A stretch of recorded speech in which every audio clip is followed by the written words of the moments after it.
শখবিহীন মানুষ নেই। প্রত্যেকটা মানুষেরই বিভিন্ন শখ থাকে। আমার শখ বাগান করা, রান্না করা, কেউ বই পড়তে পছন্দ করে, কেউ ঘুরতে পছন্দ করে। তবে সামারের এই সময়টা বাগানে আসতে আমার ভীষণ ভালো লাগে। একটা দিনে 24 ঘন্টা কাজে থাকতে হয়, 8 ঘন্টা রেডি হয়ে বাইরে বেরোতে, আবার কাজ শেষ করে বাইরে আসতে প্রায় 2 ঘন্টা সময় লেগে যায়। আর বাসায় আসার পথে যদি বাজার করতে হয়, প্রয়োজনীয় কিছু জিনিস নিতে হয়, তখন তো আরও 1 ঘন্টা অ্যাড করতে হয়। অনেকটা সময়ই চলে যায়। আর সংসারে তো কাজ থাকেই। আর এই সংসারে কাজ শেষ করে আমার শখের জায়গায় আমি আসতে ভুল করি না। এটা আমার ভীষণ শখের একটা পার্ট। বাগানে আসবো, বাগানের গাছগুলি ছুঁয়ে দেখবো, আর এটা যে কতটা আনন্দের। আর যখন গাছ থেকে কোনো ফল পারি, সবজি পারি, সে আনন্দের আর শেষ নেই। শীত প্রধান দেশে বৈরী পরিবেশের সঙ্গে যুদ্ধ করে গাছগুলিকে টিকে থাকতে হয়। আর যে গাছগুলি টিকে গিয়েছে, সেখান থেকে কিছুটা অংশ আজকে তুলে নিয়েছি। লাল শাক, ঘি কাঞ্চন শাক বেশ বড় হয়ে গেছে, খাওয়ার মতো হয়ে গেছে। ছোটবেলা থেকে মুরব্বীদের মুখে একটা প্রবাদ শুনেছি, মাছের মা শাকের ছা। বড় মাছ খেতে বেশি ভালো লাগে, আর ছোট ছোট শাক খুব ভালো লাগে। শাকগুলি বেশি বড় হতে দেইনি, আজকে ফার্স্ট তুললাম। খুব মজা করে রান্না করব। বাংলাদেশ থেকে চিংড়ি মাছ এনেছিলাম, ছোট ছোট চিংড়ি, সেটা দিয়েই। যারা আমরা প্রবাসে আছি, দেশীয় এই খাবারগুলি ভীষণ পছন্দ করে খাই, তবে রেডি করতে অনেক সময় লেগে যায়। প্রথমেই বলেছি 24 ঘন্টার 8 ঘন্টা প্লাস 2 ঘন্টা সময় চলে যায় বাইরের কাজের জন্য। আর বাকি যে সময়গুলি থাকে, এই কোটা বাছা করতেও বেশ অনেকটা সময় চলে যায়। আর এখানে না আমাদের প্রত্যেকটা সেকেন্ড কাউন্ট করতে হয়, না হলে সময়ের সঙ্গে পেরে ওঠা যায় না। মাত্র তো কোরবানির ঈদ হলো, সবার ঈদ কেমন কাটলো চাইলে কমেন্ট সেকশানে জানাতে পারেন। আমাদের এখানে উইকডেজে ছিল, শুক্রবার সবার কাজ ছিল। কাজ করার পরে বাসায় এসে একটু রিল্যাক্স করে বেড়াতে গিয়েছিলাম। অ্যাকচুয়ালি শুক্রবার বিকাল থেকে ঈদের আমেজ নেওয়া শুরু করেছিলাম। বেড়াতে গিয়েছি, গভীর রাতে বাসায় এসেছি। শনিবারটাও অনেক আনন্দ করেছি পরিবার নিয়ে। রবিবার আবার ঈদ করেছি সবাই বন্ধুরা মিলে। এইভাবেই কেটে গেছে আমাদের উইকেন্ডের ঈদ। আর আজকে ঈদের মাংস রান্না করব। সঙ্গে গাছ থেকে তুলে আনা এই শাকগুলিও রান্না করছি। বরমশাই তো ভীষণ অখুশি আমার উপরে, কেন এই কাজগুলি করি। এমনিই সময় স্বল্পতা, আর এই কাজগুলি করতে বেশ সময় লেগে যায়। আসলে ইমোশন বলে কথা, নিজের হাতে গাছ লাগিয়ে সেই সবজি নিজে রান্না করা। বরমশাইরই দোষ কিসের? আসলে দেখে তো অনেক টায়ার্ড হয়ে যায়। দেখতে মনে হচ্ছে অনেকগুলি শাক, তবে পরিমাণে বেশ অনেকটাই। কুটে বেছে নেওয়ার পরে, রান্না করার পরে অল্প একটু হয়ে যাবে। আর এই অল্প শাকটুকুই হলো অমৃত। একটা সময় ছিল কষিয়ে মাংস রান্না না করলে মজা হবে না, তবে সময়ের সঙ্গে সঙ্গে রান্নার ধরনও চেঞ্জ হয়েছে। মাঝে মাঝে কষিয়ে রান্না করি, মাঝে মাঝে হাতে মাখিয়ে রান্না করি। দুইটার টেস্ট দু ধরনের, দুটাই মজা লাগে। কোরবানির ফ্রেশ মাংস তো আজকে হাতে মাখিয়ে ঘরে তৈরি সব মশলা দিয়ে খুব মজা করে রান্না করছি। আর ভিডিওটার সঙ্গে এখন পর্যন্ত কে আছেন, কার কার ভালো লাগছে, আর আমার লাইফস্টাইল ভিডিও দেখতে কে পছন্দ করেন, সবাই কমেন্ট সেকশনে জানাতে পারেন। চ্যানেলটা ভীষণ ছোট একটা চ্যানেল, অল্প সংখ্যক মানুষ আমার এই চ্যানেলটা ভিজিট করেন। কারো কারো ভালো লাগে, কারো কারো একদমই পছন্দ হয় না।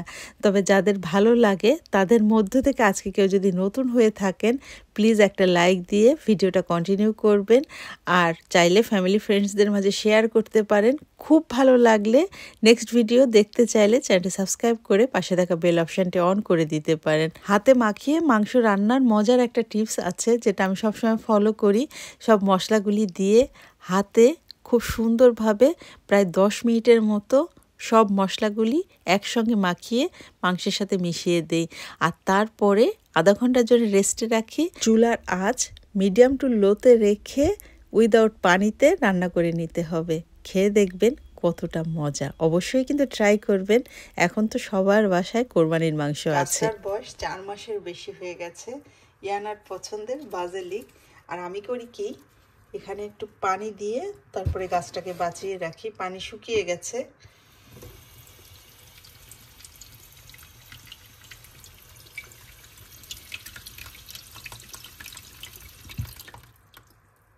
আর এভাবে পানি দিয়ে গাছটাকে 4 মাসের বেশি বাঁচিয়ে রেখেছি। আসলে শিকড়টা একটু পানি পেলেই গাছগুলি বেঁচে থাকে। এই যে শিকড় বেরিয়ে গেছে।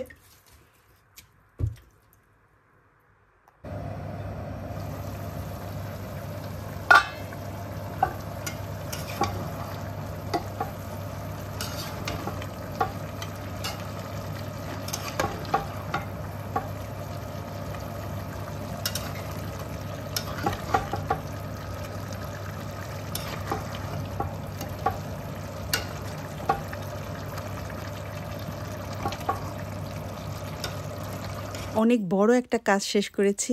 আসলে শাক বাছা ধৈর্যের ব্যাপার, অনেকটা সময় কিল করে। তো এতটুকু লাউ শাক আসলে কিছুই ফেলছি না, লাউ গাছের 2G 3G করে দিয়েছি।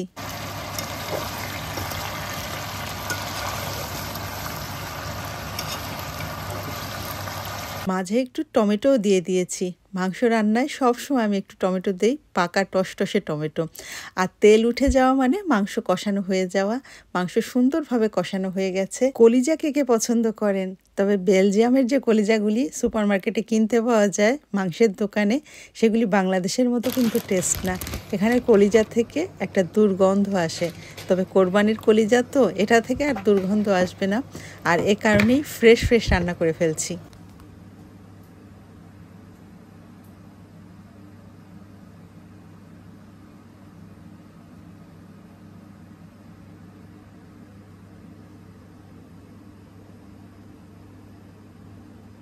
পছন্দ মতো সাইজ করে কেটে নিয়েছি। এখন ধুয়ে একটু লবণ হলুদ দিয়ে সিদ্ধ করে নিব। প্রথমে সিদ্ধ করলে এক্সট্রা যে রক্তটা থাকে কলিজার মধ্যে ওটা বের হয়ে যাবে, তখন রান্না করলে খেতে খুব ভালো লাগবে। সুন্দর একটা কালার এসেছে আর তেল উপরে উঠে গিয়েছে, মানে খুব সুন্দর কষানো হয়ে গেছে। আর এখানে পানি গরম দিয়ে দিয়েছিলাম ওয়াটার ওয়ার্মারে। আলুটা মাত্র দিলাম, তো আলুটা একটু কষিয়ে তারপরে পানি দিয়ে দিব, গরম পানি। আর কলিজাগুলি এখানে সুন্দর কেটে নিয়ে একটু হলুদ লবণ দিয়ে সিদ্ধ করে তারপরে হলো মজা করে রান্না করব। এটা এখন পানি দিয়ে দিই। লেবুগুলি শুকিয়ে যাচ্ছে। আমাদের প্রবাসে সব কিছু আছে, শুধু সময়েরই অভাব। একটু সময় করে জুস বানিয়ে খাবো। অনেক দাম দিয়ে কিনতে হয় এগুলি, ফেলে দেওয়ার মতো হয়ে গেছে। এটা তো একেবারেই শুকিয়ে গেছে। দেখি কালকে যদি একটু সময় ম্যানেজ করতে পারি দেন এক গ্লাস জুস হবে, ইয়ানামনি পছন্দ করবে। আর পেটটাও শুকিয়ে গেছে।